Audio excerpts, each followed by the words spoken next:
Hey everyone, welcome back to NeraVibes. Today, we're demystifying the great AI skill panic once and for all. There's this constant, kind of low-level anxiety that I'm sure you felt yourself. It's buzzing in every boardroom, every team meeting, and it's behind this flood of articles, all asking the same urgent question. Let's get into it. Right? This is the million-dollar question. It's what keeps professionals up at night scrambling to answer. It's what has leaders questioning their entire workforce strategy, and parents just agonizing over what subjects their kids should take. What do we really need to know to not just survive, but to thrive? Because the default answer, the one that you hear everywhere you turn, it's almost certainly the wrong one. In fact, following that common advice could actually be a trap that leads you down the completely wrong path. So here's what we're going to do in this explainer. We're going to break it all down. First, we'll look at the panic itself, then we'll dismantle this whole learn to code trap. And then I'm going to introduce you to the real power players of the AI era, the translators. We'll get into the key roles and, most importantly, show you how you can become one. All right, first up, the great AI skill panic. And let's just call it what it is. The feeling of uncertainty is totally universal right now. No one has a perfect roadmap, and that's creating a huge amount of anxiety for pretty much everyone. And you can see this panic playing out everywhere. You've got professionals rushing to sign up for any and every online course they can find. You've got business leaders second-guessing decades of strategy. And of course, parents are deeply worried about how to guide their kids toward a future that feels completely unpredictable. It's this widespread feeling of just being unprepared. And all that anxiety leads us straight into the biggest myth in this whole conversation, which I call the learn to code trap. It's become the go-to, almost panic response to all that uncertainty. I mean, you've heard it, I've heard it. It is everywhere. This idea that the only way to be safe, the only way to be valuable in this new world is to become a deep technical expert, to build the models yourself. But here's the hard truth. AI is already getting incredibly good at writing its own code. Chasing purely technical skills means you're basically in a race against the machine itself.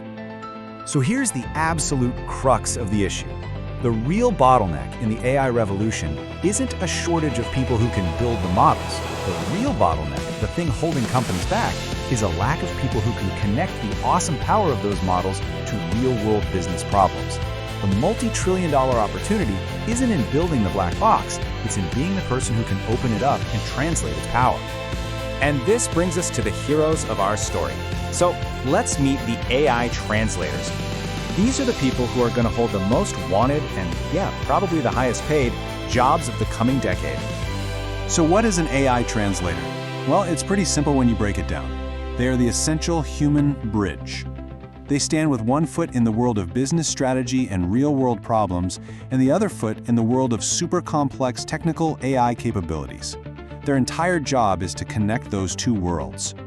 Here's an analogy I love. Think of it like a giant ship. Your technical experts, the coders, the data scientists, they're the brilliant engineers down in the engine room, making the ship go faster and faster. But the AI translators, they're up on the bridge with the captain. They're the ones looking at the maps, understanding the destination, and actually steering the ship. So, what do these jobs actually look like in the real world? Let's get specific, because this is where it gets really interesting. There are three key power roles emerging for these AI translators right now. First up, we have the AI business analyst. I like to call this person the process decoder. They don't just take a vague request like, hey, let's use some AI in our sales department. No, they go in, they embed themselves with the team, they map out every single click, every workflow, and they find the exact points of friction. Then, and only then, do they translate that messy business reality into a super precise blueprint that the tech team can actually build from. They're the ones who stop companies from wasting millions building the wrong thing. Next is the AI product manager. Let's call them the value architect. So if the analyst makes the plan, the product manager owns the outcome. Their job is to make absolutely sure the final product isn't just a clever piece of tech, but that it's valuable, that it's usable, and that it delivers a clear return on investment or ROI. They are the ultimate guardian of business value, asking, so what, every step of the way. And finally, we have the AI strategist, or the business navigator. Now, while the other two roles might focus on a specific product, the strategist takes that 30,000-foot view of the entire company. They're asking the big questions like, how can we use AI not just to improve a process, but to create an entirely new business model? They create the multi-year roadmap for AI transformation and prevent what a lot of companies are doing now, which is just random acts of AI with no real plan. So this table really pulls it all together. And look at the skills required here. The analyst needs systems thinking and empathy to really understand the user's pain. The product manager needs sharp business acumen to make sure it's all worth it. And the strategist needs strategic foresight to see around corners. Notice a theme? They are all human-centric skills. Okay, so this is probably the big question on your mind. How do you actually become one of these translators? Well, I've got some great news. You probably don't need to throw out all your existing expertise and start from scratch. The key here is to augment your skills, not replace them. So let's make this real. If you're a business analyst today, you are already halfway there. First, double down on what you're great at, process mapping. Then add a new layer. Learn the fundamentals of AI. You know, what are large language models, or LLMs? What are the basics of machine learning, or ML? Just enough to be able to practice writing requirements that are specifically for an AI system.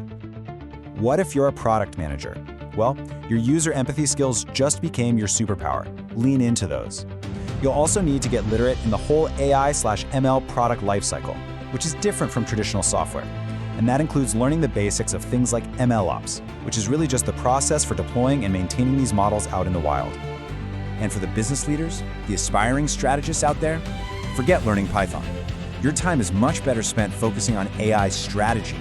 Study companies that are AI first. Learn how to build a rock-solid financial model for an AI project. And get smart on the big picture stuff, like AI governance, ethics, and long-term strategy. And all of this leads us to what I think is the most important takeaway of this whole conversation. The real future-proof skill set. It has nothing to do with a specific programming language or a fancy algorithm. It's not about the code, it's all about the context. These are the skills that will last. These are the truly human skills that will always be in high demand. The ability to see the whole system, not just the tiny parts. The ability to ask tough questions and think critically. Empathy, to truly understand a user's need. Communication, to bridge the gap between different teams. And of course, creative problem solving, to imagine what's even possible. These are the skills that steer technology, not the other way around. And that is the bottom line, right there. The AI revolution isn't an invitation for all of us to become cogs in the machine. It's an invitation to become the designers of the machine's purpose. The future really, truly belongs to those who can bridge that gap. It belongs to the translators.